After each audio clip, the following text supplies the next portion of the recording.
You keep using that word. I do not think it means what you think it means.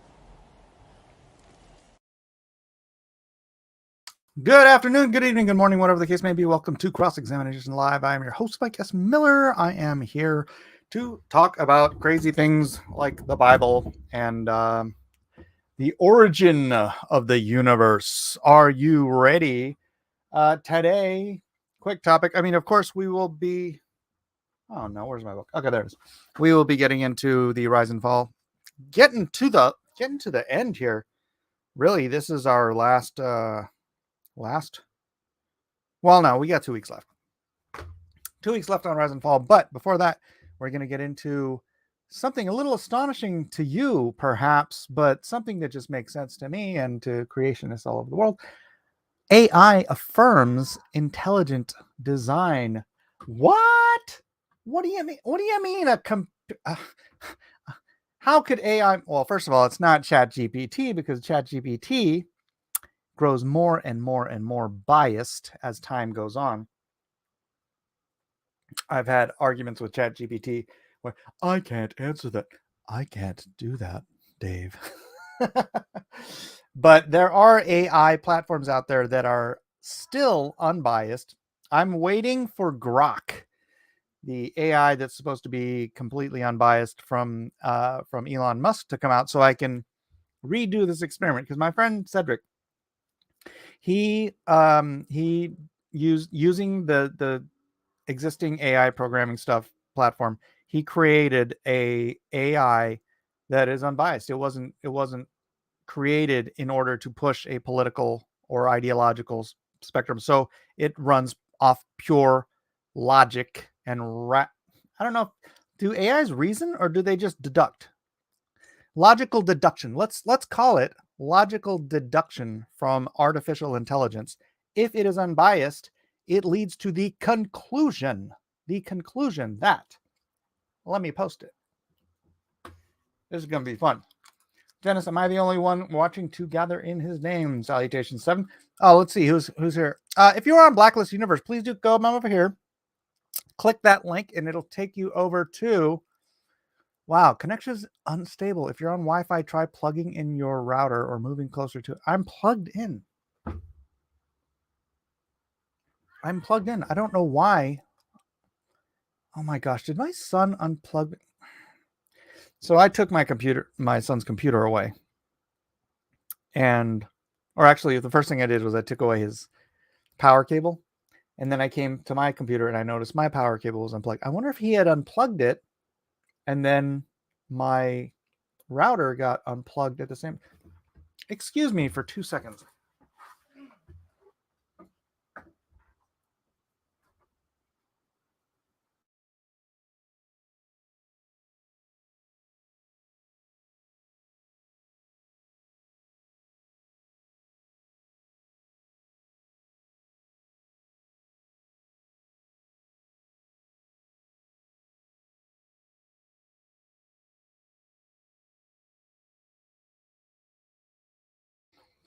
Okay, well, that might have been a problem.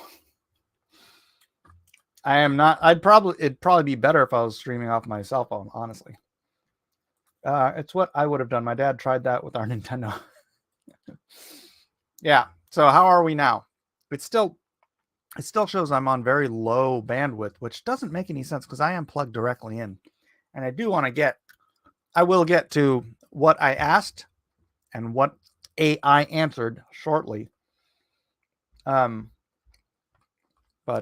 if you are on Blacklist Universe, sorry I got interrupted. Click the link. It'll take you over to the rest of the fellowship who are watching over on Unapologetic American. And sorry, I haven't had time to eat today. Therefore, I'm sucking down a Slim Jim. All right, let's get to it, though. Let me share my screen and show you what I asked AI. Now, I'll preface this.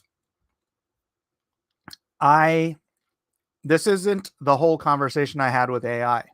I went back and forth with it before I asked this final question to get to the conclusion based on just logical parameters. And And again, when Grok comes out, I'll do this as a live demonstration. I'll do it live. I'll have this debate with AI live. And if it is unbiased, as this AI is unbiased, it will give you the logical response to whether or not abiogenesis is logical according to the laws of thermodynamics, physics, etc., entropy. And you'll see quite clearly what it says. Most AI programmed to be biased, right? So I got to this point and I asked, so logically, without a guiding, intelligent source of information, abiogenesis contradicts entropy and the second law of thermodynamics, which are established scientific realities rather than theories and speculations.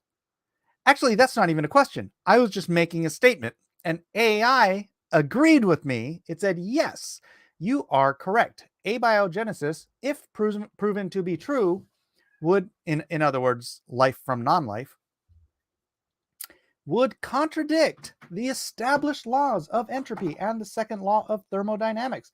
This is because it would imply that life could have originated from chaotic random processes, which is contrary to both of these principles, established scientific principles.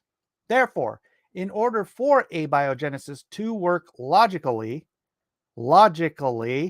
it would have to have been the result of intelligent design. Mic drop. And then I followed up with this. So if life cannot arise from non-life without an intelligent designer, what intelligence could possibly have directed the first life to arise? AI. That is an excellent question, Dave. The intelligence that could possibly have directed the first life to arise would have to be a higher, more advanced form of intelligence. This is because the first life would have to be complex enough to be able to replicate and evolve into the various forms of life that we see today. I didn't get into evolution with this thing yet. Therefore, the intelligence responsible for creating the first life would have to be incredibly complex and powerful.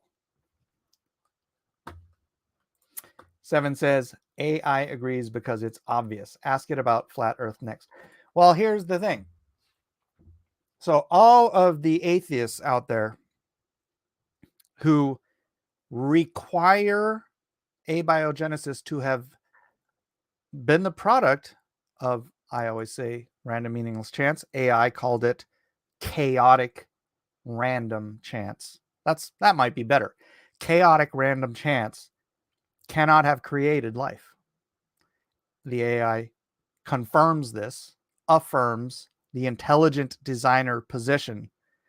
But atheists require this foolishness in order to maintain a rejection of a belief in a complex and powerful intelligence, as the AI describes it. I call it God. You can call it Vishnu or Allah or the great big giant head or the flying spaghetti monster. For all I care about in this particular argument is that AI confirms you can't get there from here with chaotic random chance. It is not feasible. It is not logical.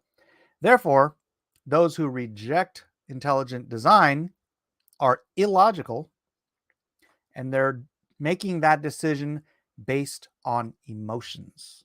And then they turn around and say, no, you're the one who's basing your thing on emotions. Sorry, the AI has no emotions, and the AI agrees with intelligent design. Case closed. Thank you. Order out of disorder requires a higher order. Exactly. It seems very logical and practical and reasonable.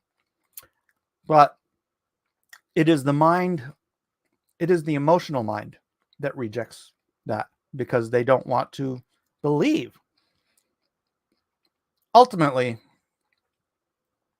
okay, there's two cases. Either you're just so well indoctrinated and you've never heard the arguments against it that make it obviously irrational to believe in abiogenesis, or you've heard these arguments and you reject them out of emotional response because you don't want to believe in a God. Either you're angry with God for some reason, or you don't want to be held accountable to a higher power. I don't know. There could be a myriad emotional reasons, but don't fool yourself, atheist, materialist atheist. It is an emotional reason. If again, I want to excuse those who have simply been indoctrinated and have never heard all the arguments against it. But if you have an open mind and you're seeking the truth and you look at the rational arguments, you cannot sustain a universe and life originating from non-life, abiogenesis, that is not created through intelligent design. You cannot logically do that.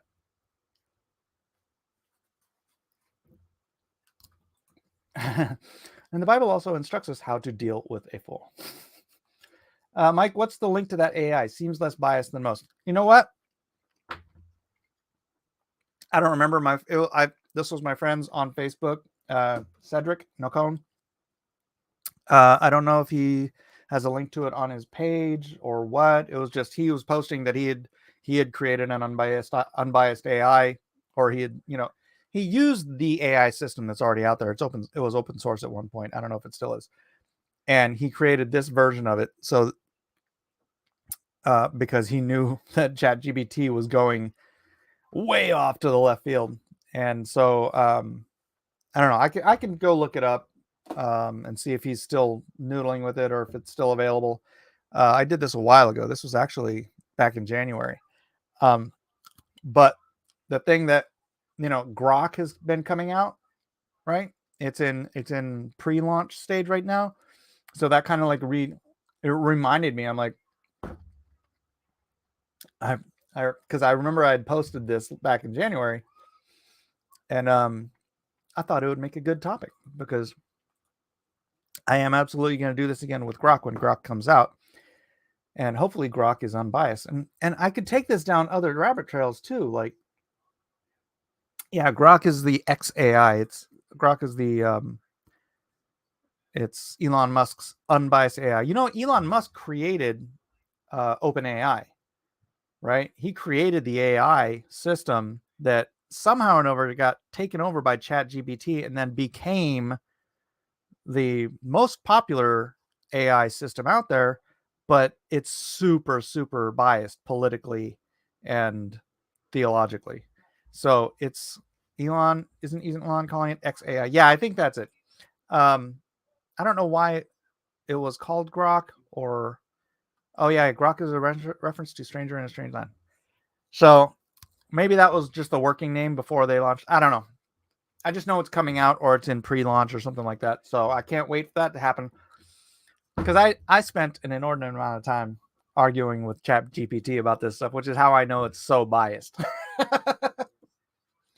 You guys know how I like to just argue. Well, ChatGPT was always there to argue. So that's fun. So, well, that's about that for the intelligent design thing. If someone has an argument to make, I noticed there's no atheists actually piping in with their yeah buts. There's no yeah buts. Dungeon Master Blaster says, I'm interested in this. I know it's very interesting, isn't it? Let's say hi to everybody. What's up, Melissa and Amy? Obviously, Seven and Dennis. Dennis says, AI statement / logic is still flawed. Life would have to be complex enough to be able to replicate and evolve. Okay, I believe what the AI was saying is that if there was a life that created AI, that life would have to be complex enough in order to replicate. No, maybe that's not what it's saying. Silly AI, God did not replicate. God cannot replicate that which does not exist. Okay, maybe I'm misunderstanding the first life would have to be complex enough. Oh, no, actually, here. Let's go back to that.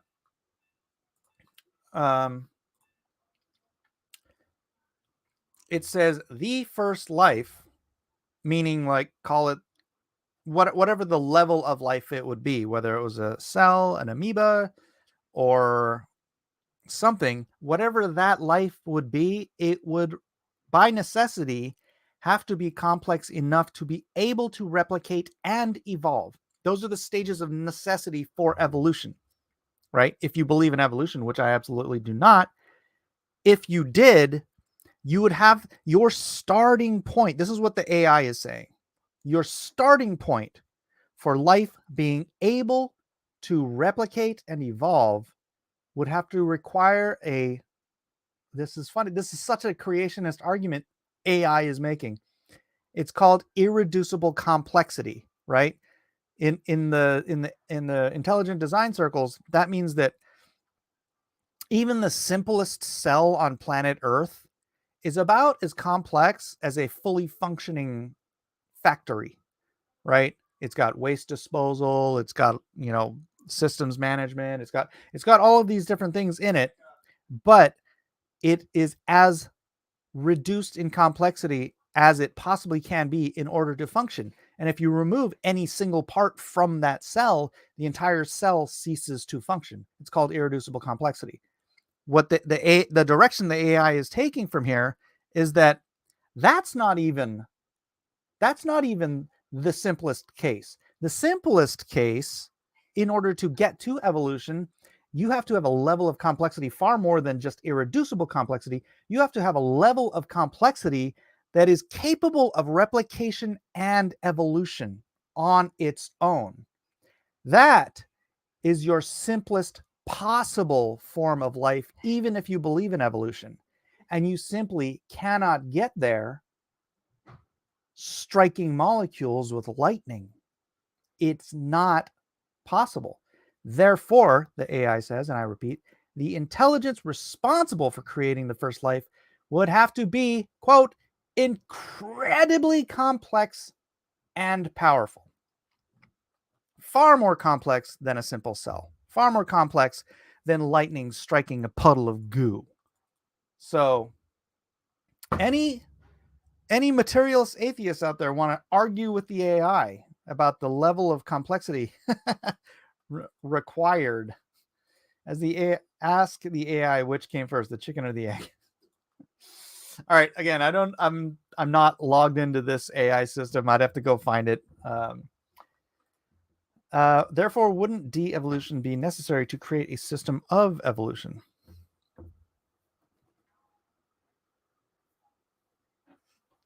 I don't quite understand.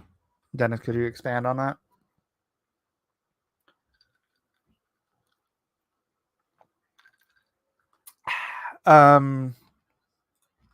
Seven says, LOL, the best they got is an accidental Frankenstein's monster. It's not even that. Yeah, it's just a matter of, it's as simple as you can't get here from there. You can't get here from there, right? Smart being would have to create dumb being that could evolve. Correct. Oh, okay. How's that de-evolution?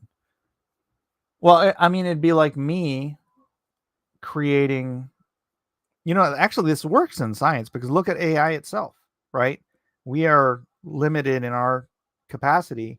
We are currently building computer systems that can think and act much faster than we can and have access to all the information available on the internet in the world.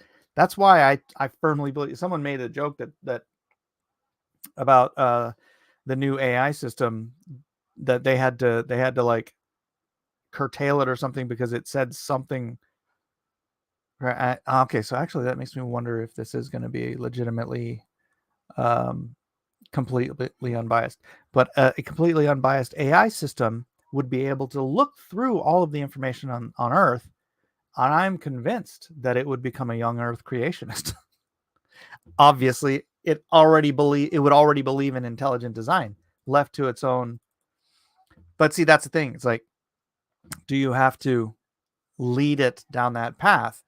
Because it's probably the preconception of AI would be like the scientific majority, however you'd say it, the scientific consensus, right?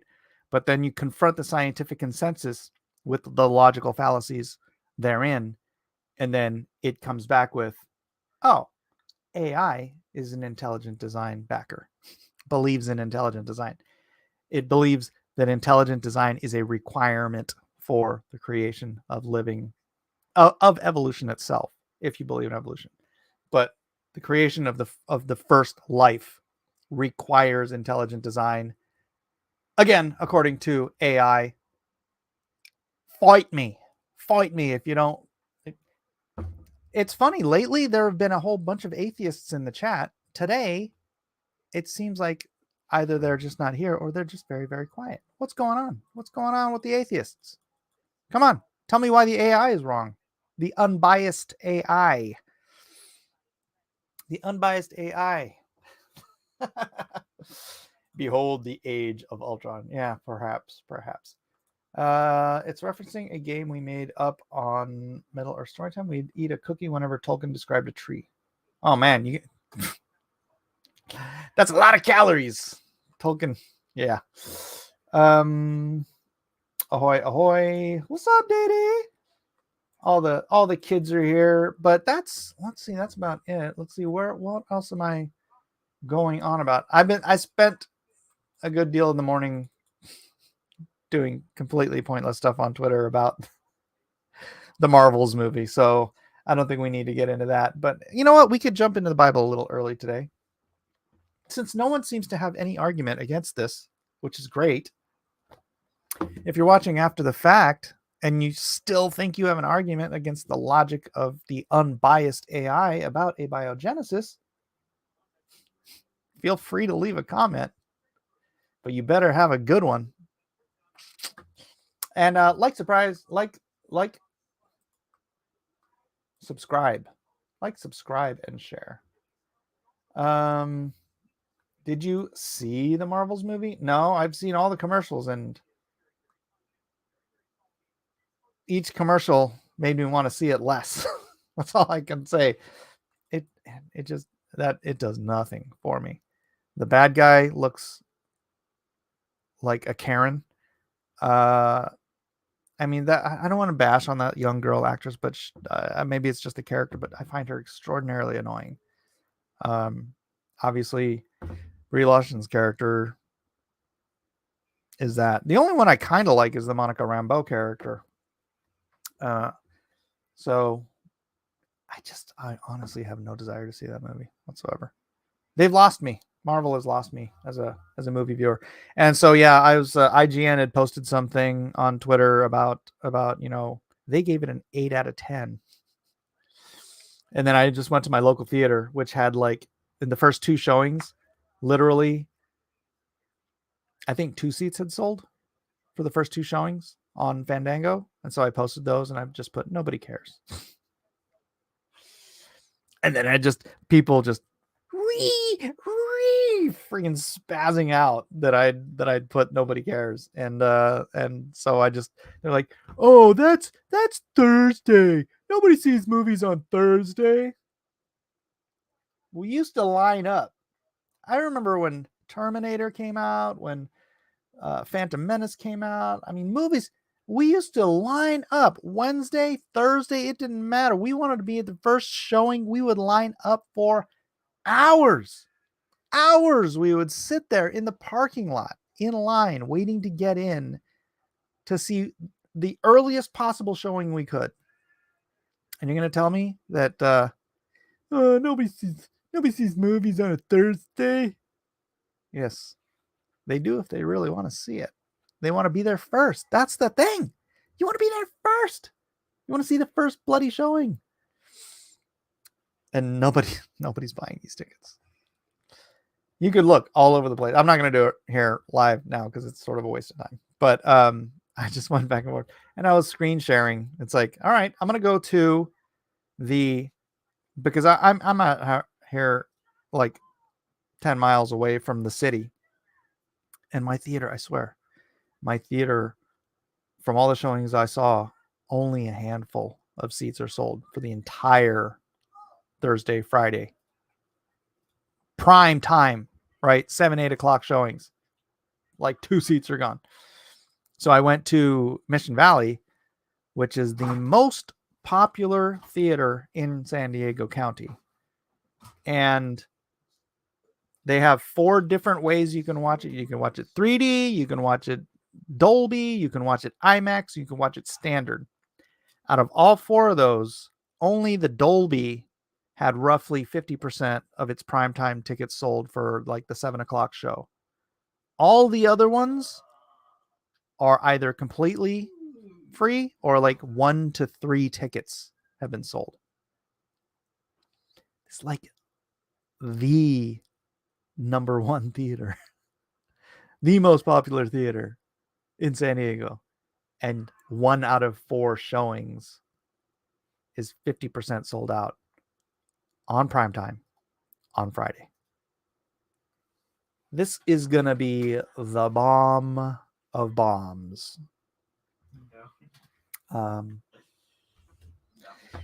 Maybe it'll be a wake-up call. That'd be great if you could somehow wake these people up, right? And be like, hey, you know what we'd really like? Instead of all of this woke garbage, how about some good stories? How about some good stories about heroic people doing heroic things and you're not trying to kowtow to an audience that doesn't care? Obviously, the audience doesn't care, because if the audience cared, those tickets would be sold.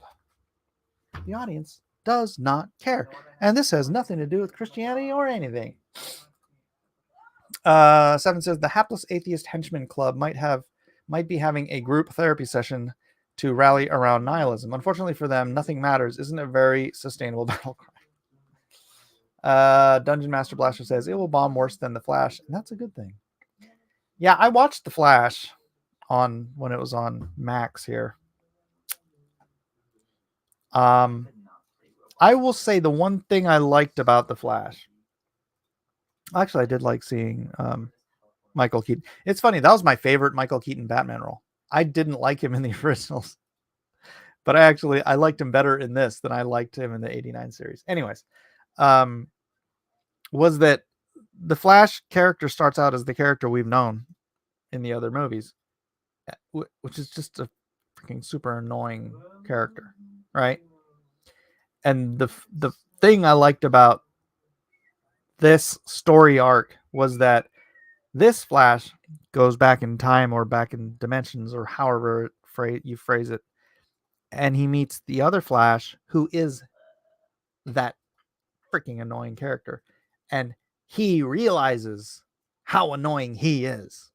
That was like the best thing in that movie to me. I mean, storytelling wise, it's like, oh wow, I really am freaking annoying. It's like when you watch yourself on videotape and you see yourself do something that you don't like, and you're like, oh wow, other people probably see me that way too. I don't know if you guys have ever done that or ever had that scenario, but you know, I have. All right, so yes, good stories about good people would be good. Yeah. And even good stories about bad people. Or you know, the best stories are good stories about a mix of good and bad people and how they interact with each other. Right? How often do you watch your own streams? Not often. I don't watch every single stream, but once in a while I'll put one back on just to see how I did. So that's why I'm never on video. Video is a great way to be self-critical. Right? You can see the ways you act, the way you respond to stuff, your actions, reactions, all that kind of stuff, and see if there's something you should work on as a person. Right. So all right, we're in We are in. Where are we? Where are we in? What are we in? Here we go. 2 Samuel. I need to drag this out and blow it up full screen. 2 Samuel, chapter 18. Double check. That's right? Chapter 18. Yes. All right. Stop screen, present screen, share screen, window. Here we go. Like, subscribe, share. I thought I had that banner up. I do. Also, this banner. Not financial advice, but you should buy Bitcoin. Seriously, not financial advice, but you'll regret it if you don't. But really, don't listen to me. I don't know what I'm talking about. Buy it now. Back to Bitcoin. All right. Bitcoin, by the way, about $36,000 right now. Just shy of. 2 Samuel 18:1. And here we go. And David numbered the people that were with him and set captains of thousands and captains of hundreds over them. And David sent forth a third part of the people under the hand of Joab, and a third part under the hand of Abishai, the son of Zeruiah, Joab's brother, and a third part under the hand of Ittai, which means ouch in Japanese. Ittai, the Gittite. And the king said unto the people, I will surely go forth with you myself also. Let me double check. 18, right? 2 Samuel 18. But the people answered, Thou shalt not go forth, for if we flee away, they will not care for us, neither if half of us die will they care for us. But now thou art worth 10,000 of us. Therefore it is better that thou succor us out of the city. And the king said unto them, What seemeth you best, I will do. And the king stood by the gate side, and all the people came out by hundreds and by thousands. And the king commanded Joab and Abishai and Ittai, saying, Deal gently for my sake with the young man, even with Absalom. And all the people heard when the king gave all the captains charge concerning Absalom. So the people went out into the field against Israel, and the battle was in the wood of Ephraim, where the people of Israel were slain before the servants of David, and there was there a great slaughter that day of 20,000 men. Civil wars, man. Civil wars suck. For the battle was there scattered over the face of all the country, and the wood devoured more people that day than the sword devoured.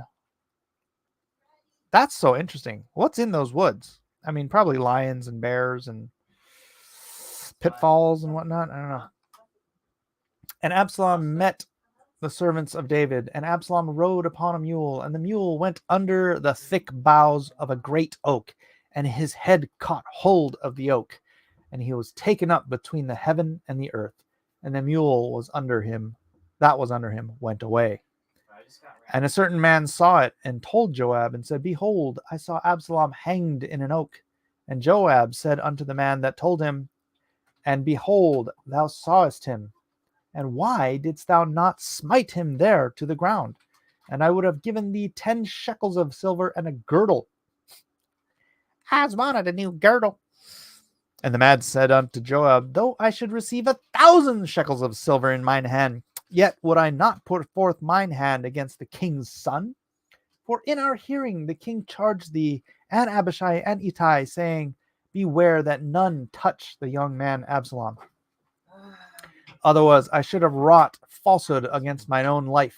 For there is no matter hid from the king, and thou thyself wouldest have set thyself against me. True. That seems like something Joab would do. Then said Joab, I may not tarry thus with thee. And he took 3 darts in his hand, and thrust them through the heart of Absalom, while he was yet alive in the midst of the oak.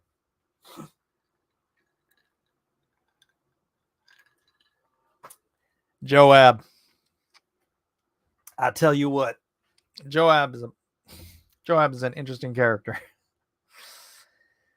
And 10 young men that bare Joab's armor compassed about and smote Absalom and slew him. So I would think that they bear Joab's armor. Obviously, they work for Joab. They are of his household, possibly, but of his servants. And Joab blew the trumpet, and the people returned from pursuing after Israel, for Joab held back the people. And they took Absalom and cast him into a great pit in the wood, and laid a very great heap of stones upon him. And all Israel fled, every one to his tent. Now Absalom in his lifetime had taken and reared up for himself a pillar, which is in the king's dale. For he said, I have no son to keep my name in remembrance. And he called the pillar after his own name, and it is called to this day Absalom's place. Then said Ahimaaz, the son of Zadok. I pronounce this like the Hawaiians. The Hawaiians will pronounce a double consonant as the consonant twice. So Ahaz or Aaz is kind of how I do it. Like I say Baal. I don't know if it's Baal, but I say Baal because it seems right to me. I don't know what's right. Let me now run and bear the king's tidings, now that the Lord hath avenged him of his enemies. And Joab said unto him, Thou shalt not bear tidings this day, but thou shalt bear tidings another day. But this day thou shalt bear no tidings, because the king's son is dead. Then Joab, I wonder if Joab is sitting there wondering if he did the right thing, because I know he's thinking probably rationally rather than emotionally. Obviously, David is thinking emotionally. It's like, this guy is a traitor to the crown. He's trying to kill David. He's turned himself into an enemy of David. And by all rights, he should have been executed, right? I mean, under you try to betray and kill the king. In what other scenario would you not be executed for that? But David was thinking emotionally. And Joab was thinking more rationally, probably more legally at that point. But he's probably still I mean, that's a big decision to make, going against David. Then Joab said to Cushai, Go tell the king what thou hast seen. And Cushai bowed himself unto Joab and ran. And then said Ahaz, the son of Zadok, yet again to Joab, But howsoever, let me, I pray thee, also run after Cushai. And Joab said, Wherefore wilt thou run, my son, seeing thou hast no tidings ready? But howsoever, said he, Let me run. And he said unto him, Run? Then Ahaz ran by the way of the plain and overran Cushai. And David sat between the two gates. And the watchman went up to the roof over the gate unto the wall, and lifted up his eyes and looked, and behold, a man running alone. And the watchman cried and told the king, and the king said, If he be alone, there is tidings in his mouth. And he came to a pace and drew near. In other words, he ran for the news. And the watchman saw another man running, and the watchman called unto the porter and said, Behold, another man running alone. And the king said, He also bringeth tidings. And the watchman said, Methinketh the running of the foremost is like the running of Ahimaaz, the son of Zadok. And the king said, He's a good man, and cometh with good tidings. And Ahimaaz called and said unto the king, All is well. And he fell down to the earth upon his face before the king, and said, Blessed be the Lord thy God, which hath delivered up the men that lifted up their hand against the Lord my lord the king. And the king said, Is the young man Absalom safe? And Ahimaaz said, When Joab sent the king's servant and me, thy servant, I saw a great tumult, but I knew not what it was. I wonder how he actually said it, because he's fully lying right now. And the king said unto him, Turn aside and stand here. And he turned aside and stood still. And behold, Cushai came. And Cushai said, Tidings, my lord the king, for the Lord hath avenged thee this day of all them that rose up against thee. And the king said unto Cushai, Is the young man Absalom safe? And Cushai answered, The enemies of my lord the king, and all that rise against thee to do thee hurt, be as that young man is. In other words, he dead. D-E-D, dead. And the king was much moved, and went up to the chamber over the gate, and wept. And as he went, thus he said, Oh, my son Absalom, my son Absalom, would God I had died for thee. Oh, Absalom, My son, my son. I feel bad for David. Obviously, nobody wants to see or be the cause of their own son's death. But I mean, what a scenario! Dave, the whole story here in First and Second Samuel. It's like just a crazy, dramatic. It's like a reality show. It's hard to.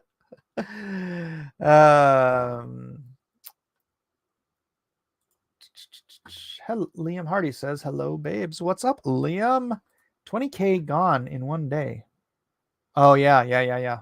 You're going back to this. Maybe that meant over the whole war.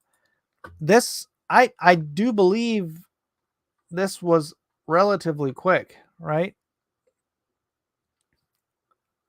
I don't know if it gives a timeline for how long this war took, or this was really just a battle. They went to battle in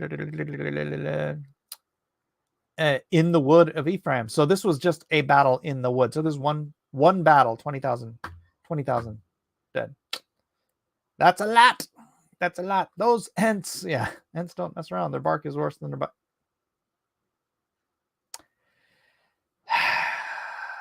Amy says, David wouldn't turn against Saul. It makes sense that he wouldn't want to kill a treacherous son. True. Man, if you baked the Pharaoh a bad cake, that would have cost you your head. True.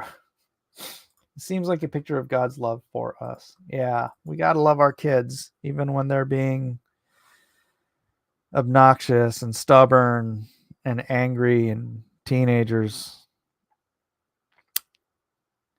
Gotta love them. All right, today we actually have time to get into the book. Hail, Henry Throne! I'm driving to the All right, stop sharing. In the Waiting by Myra Mroz. M-R-O-Z, Mroz.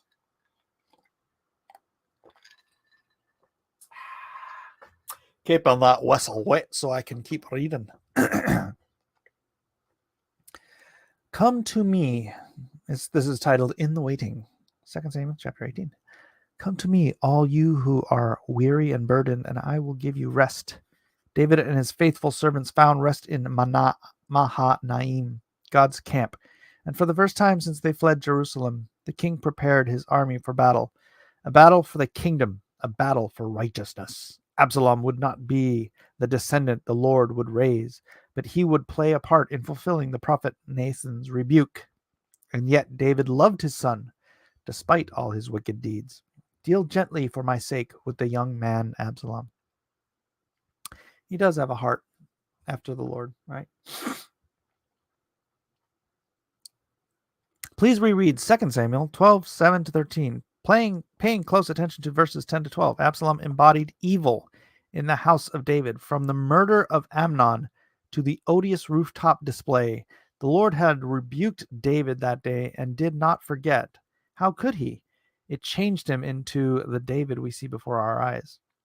And the king said to the people, I myself will surely go out with you.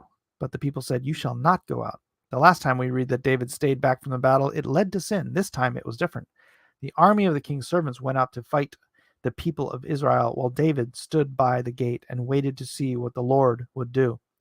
The Lord indeed fought the battle in the forest of Ephraim for David and the kingdom. Note the words, the forest devoured more than the sword. We have seen the Lord use this type of deliverance before. Most scholars believe the sound marching on top of the trees is an angelic army signaling that the Lord had gone out before them to strike the enemy. David fought alongside the Lord in that battle. In this battle, he remained waiting by the gate in surrendered silence. Read the words of David written during the rebellion of Absalom. My soul waits in silence for God. He is my salvation. So often in life we advance to fight our battles, ready to go out with the army, and yet there are times the Lord will call us to fight and times to surrender silently In the waiting, we find the refreshing of our souls and the renewal of our strength if we trust the King to fight the battle. But those who wait on the Lord shall renew their strength. They shall mount up with wings like eagles. They shall run and not be weary. They shall walk and not be faint. Isaiah 40:31. Questions. Based on Psalm 62:1. That's the one I just read, right? Yeah. What does it mean when David says, "My soul waits in silence"? Is this an area of strength or weakness for you? Please explain. That is the hardest thing, isn't it? Waiting in silence, because I don't know. It's ADD or what? I don't think it's ADD. I just think it's mind. The mind wanders. Like when I try to wait in silence on answers, it's like I always start thinking of other things. My mind is a busy cacophony of mess. So, like, waiting on the Lord's answer or direction, it really is. It is a difficult practice. Be still and know that I am the Lord. Liam, I'll get to that after I'm done with this. Couple more questions, and then we'll get to it because we have time left. Question number 2. What area of your life are you running ahead of God? What do you need to surrender to the Lord ahead of God? Well, that's what I'm trying not to do right now. I'm trying not to just jump into things without direction, without conviction that it's what I should be doing.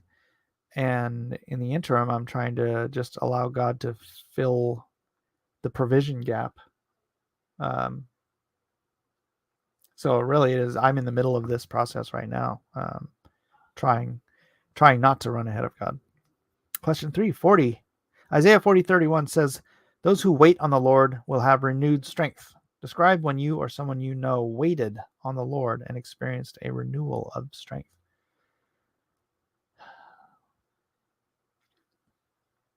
I mean, I'd say right now, but it kind of comes and goes. It's like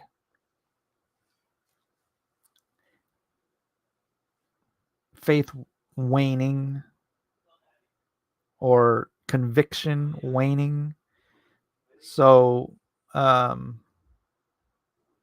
with conviction comes strength. It's like the strength to overcome, the strength to. Yes. You have something to tell me? Huh? Did she want you to tell me something? Food. Oh, yeah. Little 15 minutes. The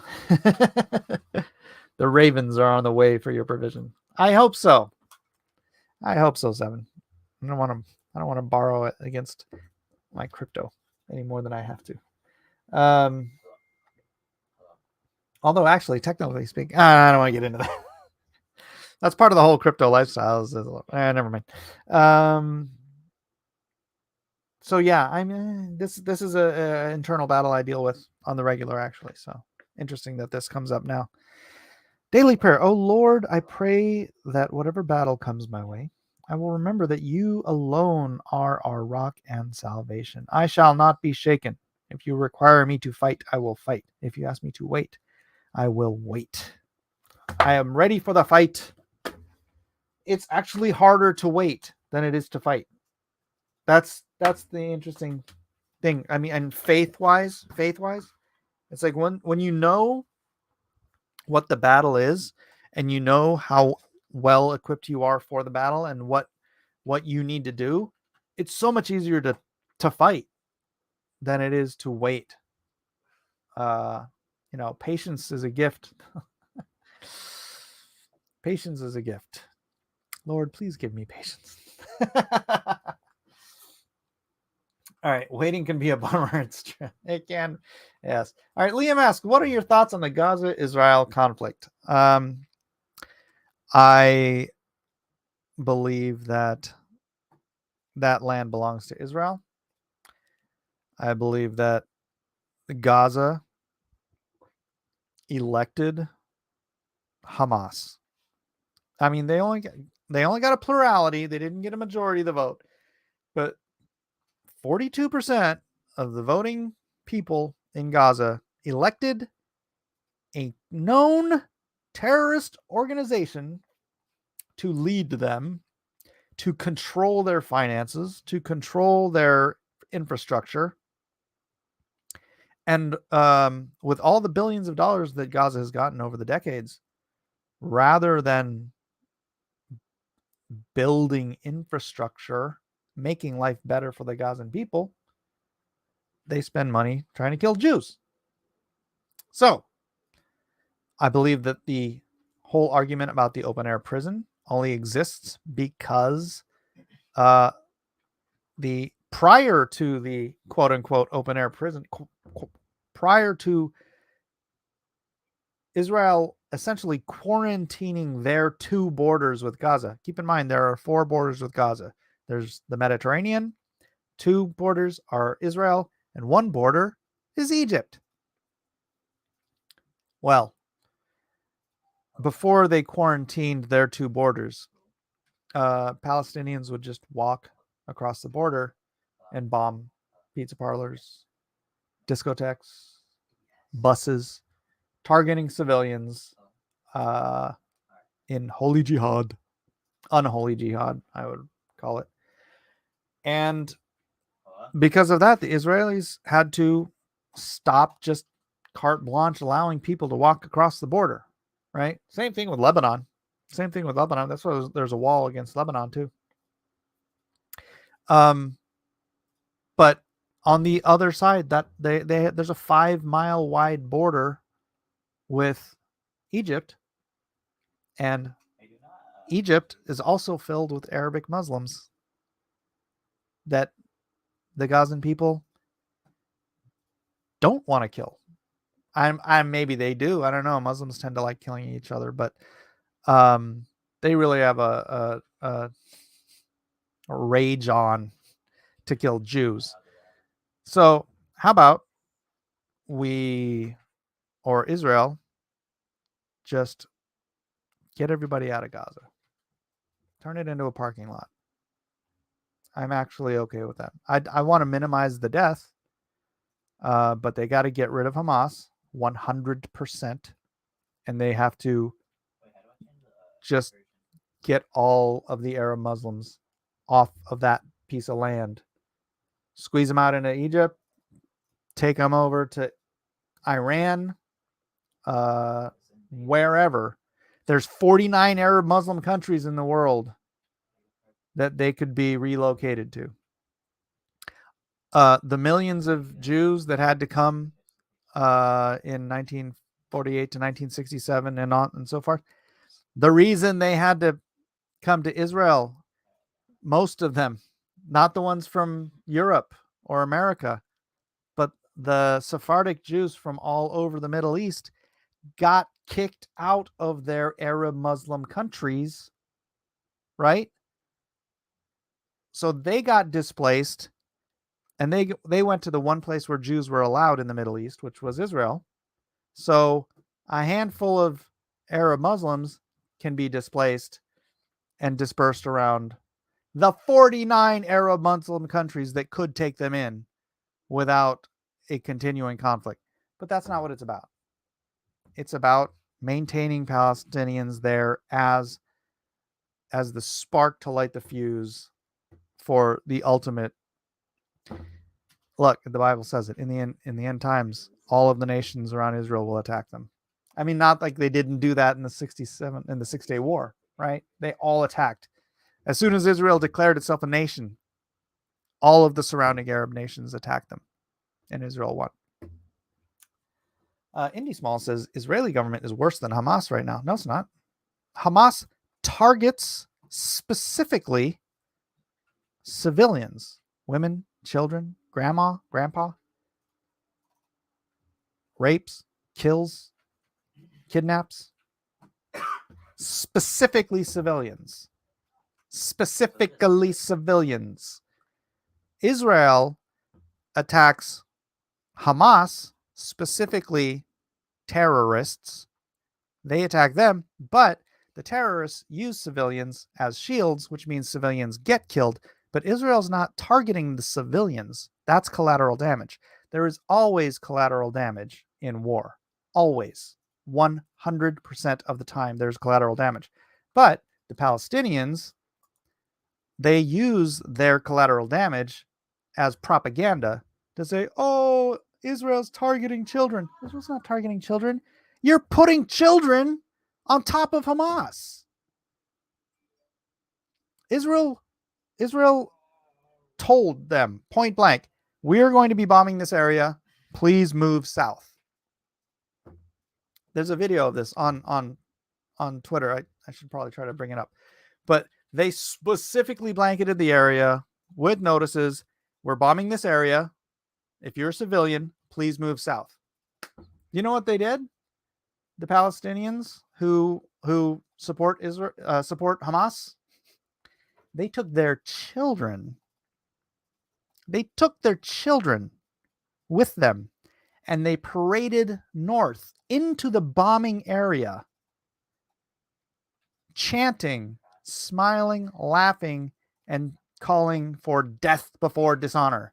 Death before dishonor. You're going to bomb me? Bomb me. They were warned, if they valued their own lives, if they valued their children's lives, they would not have brought their children into the bombing area where they have been specifically told there would be bombing. And then what do when they get bombed? Israel bombed children. Look, they're targeting children. No, you jackass. What about cutting off food, water, gas, and internet to all the civilians in Palestine? It's telling them to get out. Get out. Why are you going to if you're going to bomb this area, why would you continue? First of all, gas. You don't want gas because this is what happened in San Francisco. The whole reason San Francisco burned after the earthquake was because the gas lines broke and the fires erupted. So if you're going to bomb an area and you don't want it to become a inferno, you shut off the gas. You shut off the water because there's no need to have water there if you're trying to get the civilians to move out. And food, same difference, right? You're trying to get them to move south. You're trying to get them ultimately probably out of Gaza entirely. But for right now, they're trying to get them all to move south. So you cut off the food and the water and the gas. It's perfectly logical, perfectly rational. And if the Palestinians cared about their lives and the lives of their children, they would simply leave the areas that have been designated to be bombed. Hello. Don't want gas and water in an area that's being bombed. Right. Indy Small, please give me an excuse why, as a Palestinian, you would take your child to an area you know is going to be bombed. Give me an explanation. Give me an explanation. It's called genocidal ethnic cleansing. It's called ethnic cleansing. It is not genocidal because they're not trying to kill everyone. Genocide is trying to wipe out a population. Ethnic cleansing is when you're trying to move a population out of an area. So, yeah, it's ethnic cleansing. And I'm fine with that. Point blank. I'm not for the genocidal part. I don't want people killed, but I need that area. That area, 1,000%, the Palestinians have proven they are not good neighbors. So, Jay says there are no civilians. It's like Japan during World War II. They were dedicated to the shogun and would not surrender. They're dedicated to the emperor, Hirohito, actually. That is why they got bombed. Same with the Arabs. Islam has them want to kill all Jews. It's true. That's true. It was the women in Japan. If Hirohito hadn't surrendered, the Japanese would have fought down to the last woman. The women would have fought the soldiers as they came in, and they would have fought and they would have died as a matter of honor. That's just a matter of honor and respecting their emperor, who they believe to be a god on earth, right? Like the emperors. This is a very similar mentality, but that their God, their Quran teaches them that to die a martyr's death is the only guaranteed way into paradise. It's the only guaranteed way to heaven is to die as a martyr. So that's why they're perfectly happy to walk into bombs.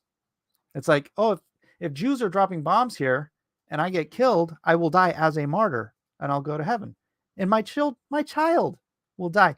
Do you know that one of the slogans for Hamas and for the PLO and for all of these Muslim terrorist organizations is "We love death more than you love life"? How do you negotiate with that? Indy, you're ignoring all of these facts just so that you can be offended. Deal with the facts on the table here. How do you deal with a population that says we love death more than you love life? Who walks their children into bombing runs? I mean, I'll tell you what, my mom, her village was bombed in Tokyo, firebombed by the American forces. They ran. They were not, oh, we love death more than you love life. We're going to run into the firebombing. That's how insane the Palestinians are. Right? It may not be all of them. God willing, it's not all of them.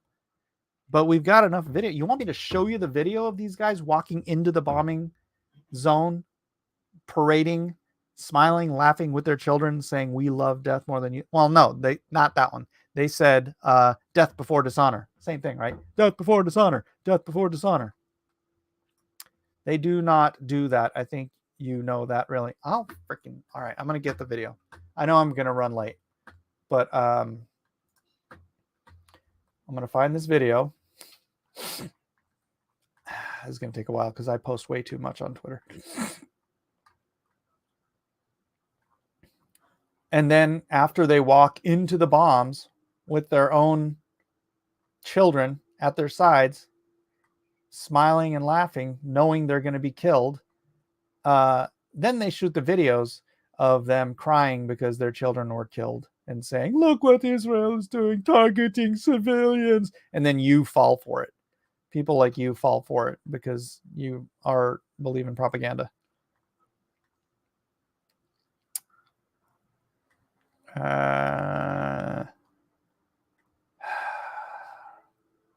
Where are your Jews? Where are your Jews? I have so much stuff on my Twitter about this stuff. No.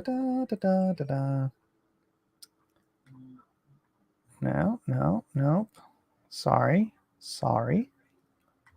I'll get there eventually. There's a sign in Turkey says "No Jews allowed," because anti-Semitism still a thing. And by the way, if you stand with the anti-Semites, you're standing with the Nazis. Just so you remember history real quick. Generally speaking, that's not a good look, standing with the Nazis. You might want to rethink that. Oh my gosh, where is it? I post way too much to Twitter. I should probably think about that. You know what? I think. Oh no, I wouldn't have written "death before dishonor" on it.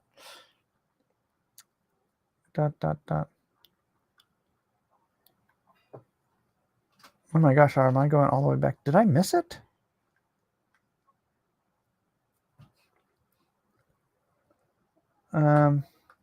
Oh shoot. Well, here's a nice one. Here's the thing. I've known about this stuff forever. As long as there's been an internet, I've been paying attention to this stuff, and they've been teaching Palestinian children to murder Jews for as long as Palestine's been a thing. I hate to break it to you. So here's Palestinian kids today. We have to make war to prove that we are stronger than the Jews. People love Palestine and they are ready to die for Palestine. I want to fight against them, the Jews, and defeat them in war. He's like an 8-year-old kid. بيعلمونا إنه At school, they teach الأقصى us إلنا that the وإلنا يعني Al-Aqsa إنه and فلسطين all of والأراضي كلها Palestine إلنا is ours. The Jews lie and لأنهم say بسبب their كذبهم temple وانتهاكاتهم إنهم is under the يقولون Al-Aqsa إنه Mosque. الهيكل تحت المسجد الأقصى ولا It مرة was إنه never يكون there. هيكل تحت المسجد Yeah. الأقصى. I hate the Jews. Yes, they teach us that the Zionists are our enemy. الصهيونية هم أعدائنا وهم And we أهم must شيء fight them. لازم يسوي فيهم عملية. They teach us that the Jews are terrorists. At school, they teach us about Jews. They teach us that they are bad people. They killed our young. See, and you're buying all this crap. They teach us that in school that the Jews are fickle, bad people. I am ready to... I can't even say this stuff on YouTube. And drive a car over them. I will fight. I will ram a car into them. I will have to constantly stab them. Gosh, dang it, I don't even want to see this. So drive over them and shoot them. Stabbing and running over Jews brings dignity to the Palestinians. Yeah, you know what? I'm gonna stop. I'm probably gonna get my channel struck for free. I can't show the stuff that they teach Palestinian children because I'll get my channel struck on YouTube. So deal with that. Do a little more research than what you're hearing from your left-wing friends and the left-wing media. This is just, it's bad juju. It's bad juju. Israel are committing war crimes personally. Don't think that's okay, not gonna lie. Okay, I won't say that there probably aren't individual Israeli soldiers who are probably doing bad things. Okay? I don't deny that's probably a thing. This is the entire culture from Palestine. They raise their children to believe this 24/7 for decades.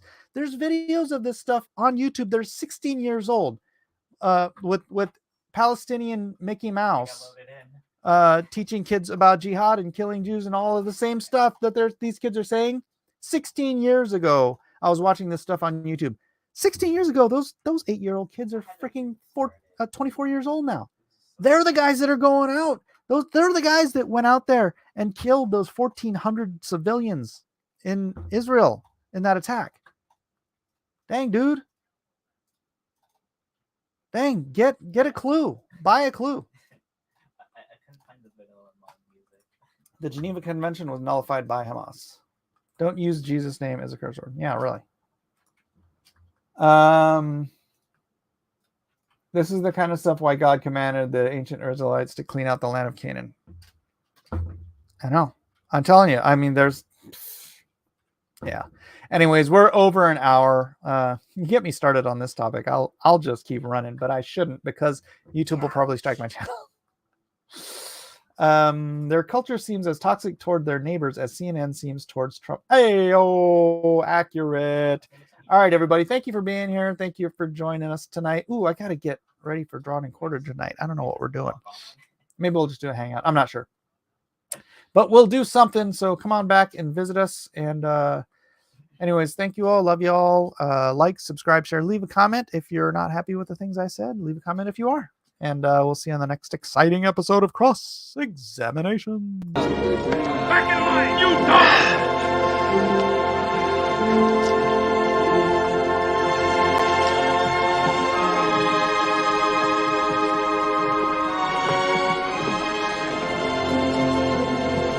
On your feet! Get them going!